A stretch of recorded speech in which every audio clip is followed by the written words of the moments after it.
Welcome back to MOJO's Garage. Today we are upgrading to the new Mictuning J1 Halo headlights on the Jeep Wrangler TJ/LJ platform here.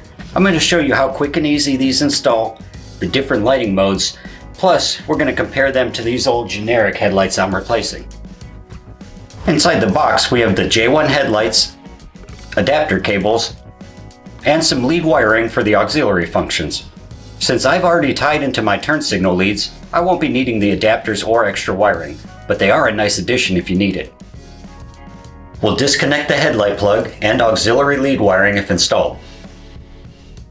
Then remove the 3 T15 Torx screws holding the headlight bezel and 4 T15 Torx screws that hold the headlight retaining ring. Remove old headlight, then install the new Mictuning J1s, making sure the locating tabs seat properly.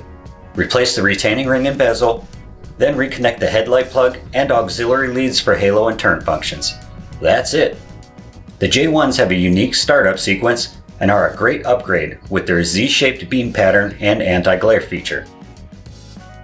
The 4 lighting modes are halo daytime running light, low beam, high beam, and amber turn signal. Here's what the turn function looks like without the halos on. Now check out the difference between the old generic headlights on top and the new Mictuning J1s on bottom.